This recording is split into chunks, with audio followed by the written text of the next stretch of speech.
it is illegal to bring back rocks and sand from beaches in the UK. It is in fact illegal to pick rocks and sand from beaches in the UK. It is also illegal to pick sand in many parts of the United States, Australia, Canada, etc. As per the Bureau of Land Management in the United States of America, collection of rocks and gems is limited to a reasonable amount. I'm forced to wonder, what is a reasonable amount? Where do we stop? I'm sure you're wondering, why do I care and how is all of this connected to me personally? You and I in this room are, of course, connected to the gory history of our collective colonial past. But beyond that, who am I and why do I care? I have been a gatherer of natural artifacts from across the world since 2016. And this form of knowledge creation and bringing small samples of learning to people in India has been an endeavor close to my heart. I am also an educator and strategist who is constantly confronted with multiple colonial vestiges in our everyday systems.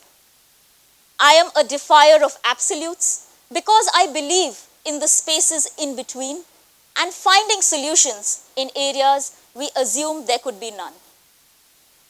Let me tell you a story. My maternal great-grandfather was an engineer during the Raj, and I'm aware that my correct command on this language that I use today has been handed down as part of my inheritance. Apart from the language, I have been gifted with education. I am told my great-great-grandfather was a primary school teacher in Kandla, a mere 100 kilometers from where we sit. And I am humbled by the cascading effect for the love of knowledge. With knowledge comes great responsibility. And as I stand here today, talking about an idea, hopefully worth sharing, I acknowledge my heritage and my responsibility. English as a language was part of the colonizers' oppressive regime. It was a way to divide those with access from those without. When India achieved independence, strangely, our founding fathers and mothers could not agree on a national language. We had official ones, which to this day are accepted. At this moment, English, a language of oppression, became a language of connection, a language of communication across a subcontinent with diversity. Over time, command of a language such as this became an elevator in society, creating newer class systems. With elevation came hierarchy and oppression once more. In paradigms of judgment, of questioning, of wondering, are we good enough if we do not speak the colonizer's language? And maybe now people like you and I are propagators of the division left behind as a spear in our collective colonial past, an alienator which may not be taking the real country with it. Are you and I getting a little too comfortable in our own skin? As described by Howie, we as a nation are being torn between local traditions and global modernity, and of course, our need for national unison. Anyhow, on my paternal side, I come from a long lineage of traders. Even today, most businesses are conducted in Marwari, a language imported from western part of India to Assam, which is in the far northeast. Why, you ask? To keep our secrets close to our hearts. During a project in ethnographic research, I met Lalaji, the owner of a trade store in Kargil, Ladakh in 2015. He showed us his Bahi Khata, his book of accounts, and he told us that this book doesn't use a known language, but rather an amalgamation of scripts to keep their notes secret and only legible to traders. Does this sound familiar to you? Isn't this what we have done to most of our signages on roads, to our medicines, to our official documents that are either found in Hindi or English? I built Setu as a non-absolute in-between bridge script to make this experience more obvious for you and I, who assume English is the primary medium of sophisticated communication. For once, if we didn't know where we were going or where we were in our very own country. Apart from doing critical and participatory design work, such as designing pseudo scripts and games which when played force us to confront our privileges, I am a tinkerer of systems.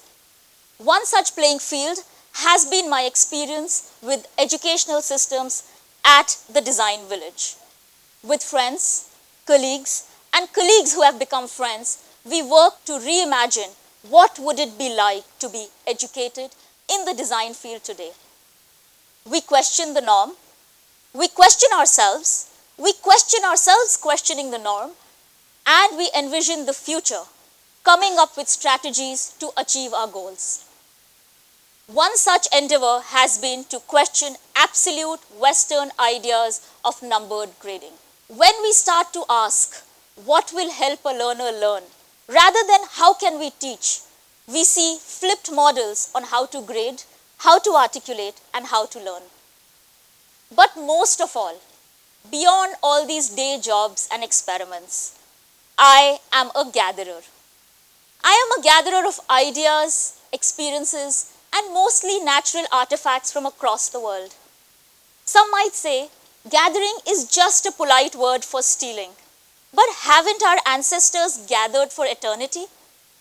To fill our basic needs, to feed, and to find beauty in the world. Can nature truly be stolen if it doesn't belong to any single one of us? Beyond this debate, I am a regulated gatherer for sure. Or if you still insist, a stealer. But mind you, I'm not a robber. I only take one specimen of a kind, which is endemic to the surroundings. I do not pluck or plunder, just gather, pick up what I find, if I find anything at all. Each micro-museum I curate is an experience set in time, season, geography, and each container's size, never to be replicated. While I call this a museum today, I have always wondered if it is a museum at all, or a version of the Sangrahalaya, an archive, a storage home of a collection, which chooses not to preserve artificially, keeping collections safe for as long as we can, knowing they will return to dust as they were meant to.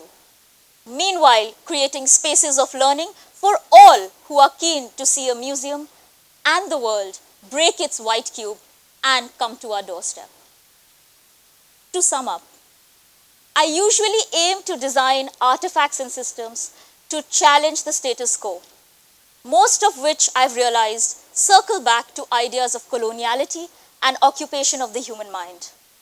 Lee Bianco's model of nationing clearly talks about this, where to me, language is just an example and it can be replaced by any social system we like. We often talk about settler or trader colonialism from outside continents or nations. But what we forget to acknowledge is that colonialism is a power dynamic.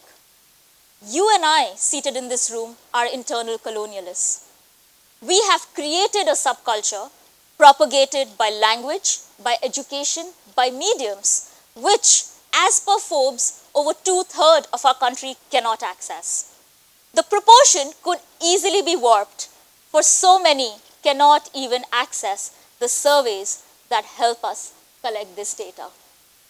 However, I just want to remind you that it is illegal to bring back rocks and sand from beaches in the UK. Thank you.